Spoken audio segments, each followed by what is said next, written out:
आज की कहानी ऐसी है जिसको सुनने के बाद आप भी बिल्कुल हैरान हो जाएंगे, क्योंकि होता कुछ ऐसा है कि एक 2.5 साल का बेटा जिसकी माँ का कत्ल होता है और फिर वह कुछ ऐसा करता है कि उसकी माँ का कातिल पहुँच जाता है जेल।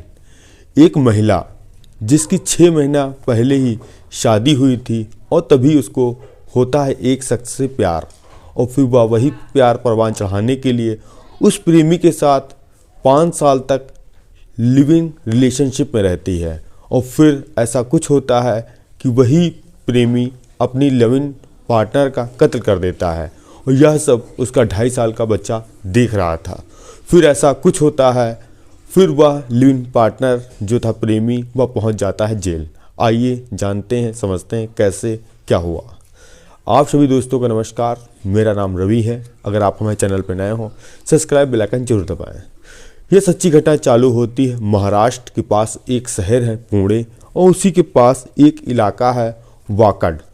यहीं की रहने वाली एक 28 साल की लड़की जिसका नाम जयश्री, और आज से लगभग 5 साल पहले उसकी घर वाले शादी करते हैं एक लड़का देखकर, और शादी को तकरीबन 6 महीने ही बीते थे तभी उस जयश्री को प्यार होता है दिनेश नाम के शख्स से।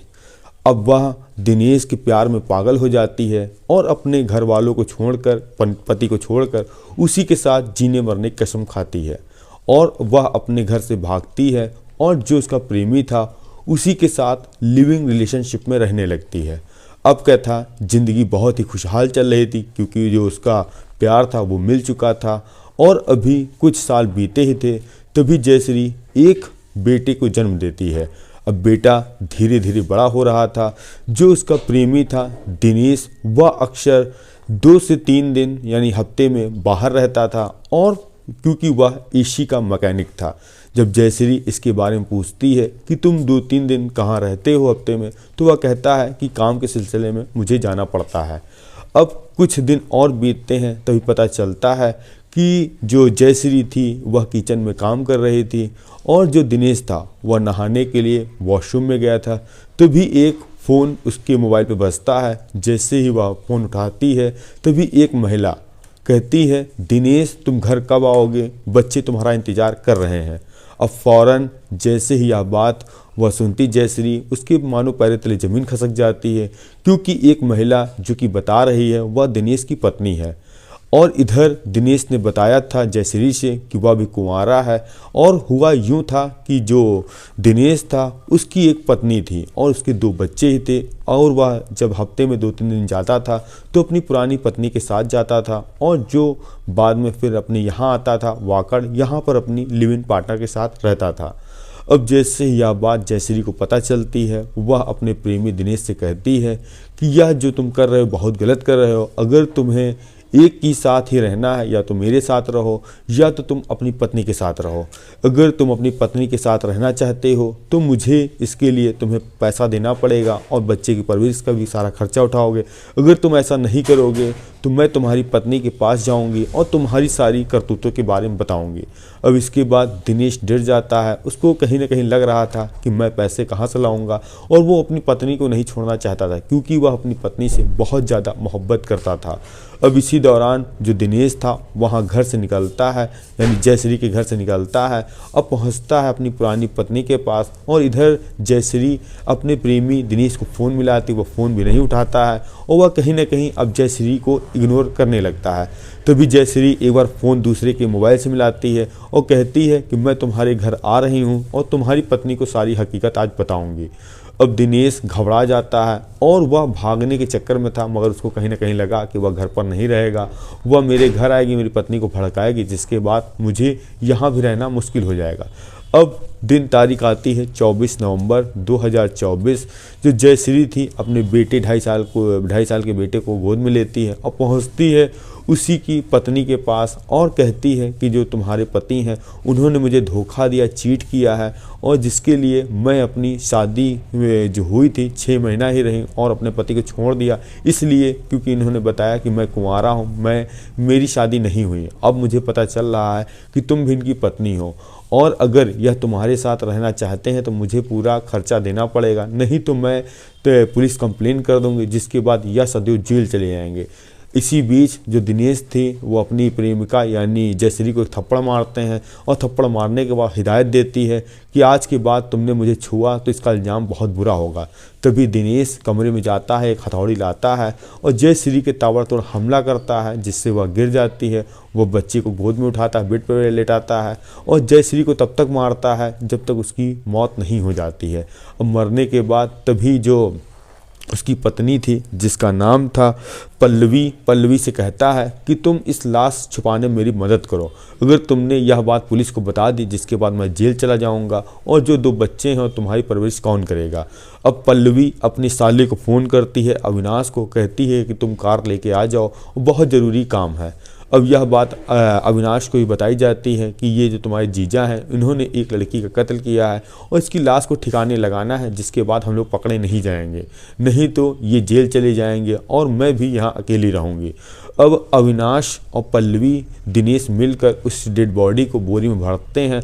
फिर वहाँ वाकाड से लगभग 130 किलोमीटर एक जगह थी जो कि सतारा थाना के पास वहाँ पे एक घाटी है, वहाँ पे ले जाते हैं, बोरी से उस लाश को फेंक देते हैं।